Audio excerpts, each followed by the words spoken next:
So I'm going to give Yasmin.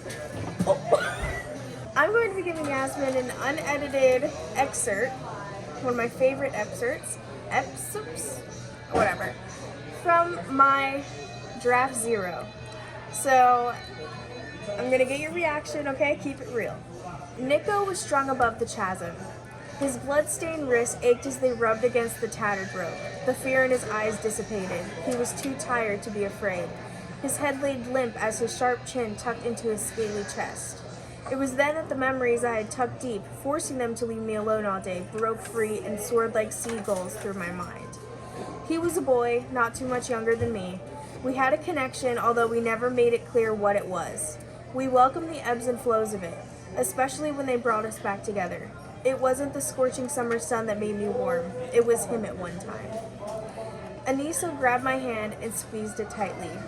You don't have to face forward. You can look to the side. I know this will be hard for you. She was right. This will be hard for me, possibly the hardest thing I've ever done. Watching my childhood best friend and first love be sacrificed for treason. A vengeful gift to the Divine Mother. But I had no choice. He did this to himself. He did this to us. And he knew how scornful it would be to me. Shouts of displeasure radiate from the crowd sitting just beyond the cave's edge. They were modest in their distance, knowing one tail crossing the line is the end to another life. I will face where destiny has brought him and I. A royal cannot stand proudly if she shies away from her responsibilities. I'm afraid your heart will ache for him, she said. My lungs empty on their own as a royal guard approaches him, burning lava rocks attached to the end of a sword, before they slowly push it into the skin of his shoulder. He hisses in pain, and for the first time in months, I hear his voice, weakened and battered. You're making a mistake. There doesn't have to be a war. The guard delivers a swift slap. The sound echoes through the chamber as our laughs used to. The guard's gruff voice drowns out his pleas.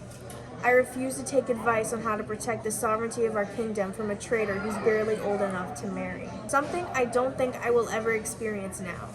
And the thought of that alone stirs the darkness residing in the deepest pit of my stomach. The acid bubbles, much like the ones on the cave floor. The crowd roared as dark shadows swam in the green glowing chasm below. They began as meek swirls before increasing in size, the curving lines becoming glimmering tails and bundles of colorful hair. My eyes couldn't waver away from Nico's lean figure, fearing the few seconds we had left would be too little. They were. My father's sapphire-encrusted crown broke the surface, first creating a ripple effect throughout the golden liquid.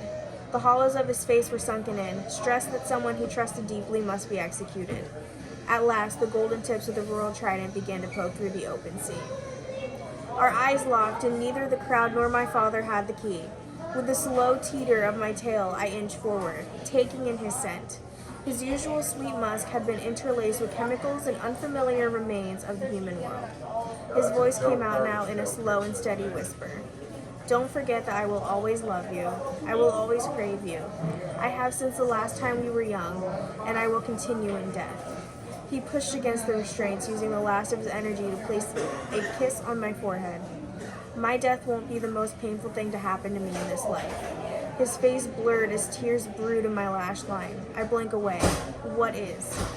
Not being able to marry you. The tears returned, and this time with full force. My father struck him with his trident. Nico's bones vibrated against the force as he began plummeting toward the sharp tendrils of rocks. Memories of us flashed in my mind. Our first everything. They were always together. The whistle sound, and my sisters and I plunged into the dimming light. I reach him first, grabbing his hand as we narrowly escaped the jagged rocks. A small breath lingered around my wrist, ebbing and flowing as he worked his lungs to the maximum. Anissa's eyes scanned me with worry as we passed the maze of spikes and made our way to the round table.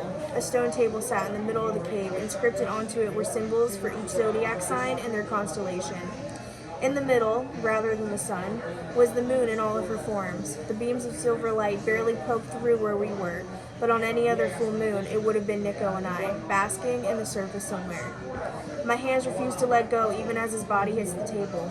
Bile rises from my distressed stomach, anxiety taking me with haste.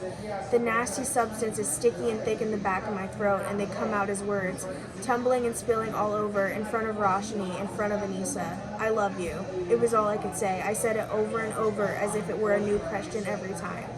Why did you do this? I told you landfolk were dangerous to be involved with. Did you not love me enough? What was the surface? Was it about the surface that made you risk everything? Risking me. A powerful voice cut through my words, and a tall, dark shadow cast over us.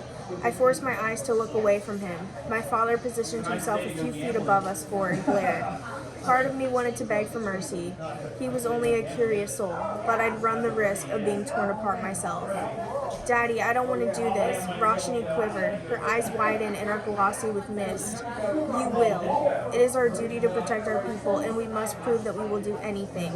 His voice softened for a moment as he looks at Nico's scratched face before hardening again. To keep that promise. He shifts his back, facing us now as he addresses our people. My subjects, I am here today to declare my loyalty to all of you. His voice filled the darkness. I turned to Nico, drowning out the raging crowd. His brows furrowed together and his eyes were closed. His hands crossed over one another as they lay on his stomach. His head laid against the stiff table, right under the Sagittarius symbol. I brushed the dark curls from his forehead. I continued rubbing his brow until they settled, the wrinkles in his tension-filled head disappearing. And I will prove so by turning this traitor into an example. My father's voice dripped with venom. No one will strike against our kingdom without dire consequences. In swiftness, he was facing us again, and the crowd was louder than ever before. Their piercing screams created black dots in my vision. This was all too much. Roshni looked on with horror as my father took his trident and pierced Nico's skin. I wanted to, but I couldn't look away. I had to savor each moment I had with him, no matter how horrific. This is haunting, and it will continue to haunt me for the rest of my life.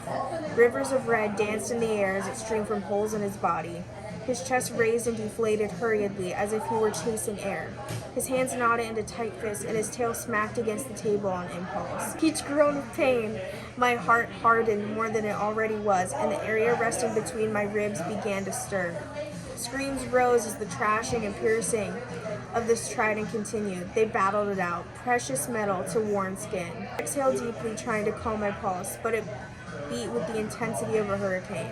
My thoughts swirled and twirled until they jumbled together, no single thought existing, while simultaneously driving me mad. Love, Nico, traitor, hate, blood. Blood. There was only one word for what we were experiencing, bloodlust, and it forced my entire body to change. Saliva pooled in my mouth and my teeth became pricks and fangs. My purple veins expanded, pushing themselves against the translucency of my gray skin. He forced himself to look at me and my own eyes narrow, a thin black vignette obscuring my peripheral vision, locking him in my sights. I may have been forced into my role in the palace, and I may have been forced into the destiny of dying young, but remember this, I was never forced to love you. Loving you was the one thing that came natural to me. Hunger overwhelmed me. He coughed. In another life I will find you. I nod, barely focusing on what he said. He sputtered a last time and his eyes closed. His pulse faint but still beating. My jaw burned and my own tongue bled the longer I fought. I looked to my father, then Roshni, and lastly Anissa, all of them with a similar deep scowl on their face. Instincts are what keeps the siren alive. Do not fight them. His voice rumbled. It was guttural. It was a demand, an order. I try to blink away the vignette to focus on something else. Pebbles fly past me as my father's tail smacks the table. He grips his hand around the back of my neck, pushing my face near Nico's. The vignette deepens in color and thickness, and soon I see nothing but the open gashes. I felt myself begin to lose control. My neck swayed toward him. Nico. Who is Nico? Hate? Traitor. Blood. Hungry. Hungry. Metallic flavors filled my mouth as I bit into his neck deeply and began to tear him apart. I started crying because the first part was so sad, and then she's eating him. Yeah. No. Why didn't he live? What do you think about the excerpt that I read to you? I think it's mean. You think it's mean? I think you shouldn't kill him. Do you think it was how would you react as a reader? reading that. I would be sad. He's dying, and then he gets eaten. So it made, like, as I was reading it, could you envision what was happening? Did you have that image in your mind? Kind of, but like I have like bad visioning skills. Oh, Because I can't picture the room or anything or whatever they're okay. I'm gonna put that in my notes. So, if you read that, like, and you bought the book, would you keep reading it? Like, did it kind of have a hook to it, or do you feel like this is something you wouldn't keep reading? in. I don't read these types of books, but that beginning was like really, really good. It's just so sad though, because he died, and then she was like, oh, I'm so sad, and then she gets hungry, and then she eats him. It's like, okay, like I'm hungry too, but like I wouldn't eat him. Like, it's like, okay, don't eat him. You don't need to do that. It's like me eating a puppy. Do you know how messed up that is? Why are you laughing? So I think this is giving me good feedback though. Hold on. Here's the thing. I think there's a disconnect here, and that's my fault because I'm the writer. Okay. So what I need to do is go back into that chapter, first add more imagery, so that way you can fully envision the cave. Secondly, I need to make it clear that it's not that she's just hungry, but like as a siren, an evil mermaid, she has like a darkness inside her that is uncontrollable at times, and that's why she, like, it was the darkness, it wasn't her. Oh, I Right. thought like she was like. So I need to make it clear that this wasn't just a mukbang. Okay? Oh my god. I didn't. It's good that she didn't just eat him then. I'm gonna try and get back into writing. I'm just gonna keep drafting and then go back and do all of the beta reader stuff later. Shouldn't be mean next time. That's You should make a love story. This is a love story. No, a real love story where he doesn't die.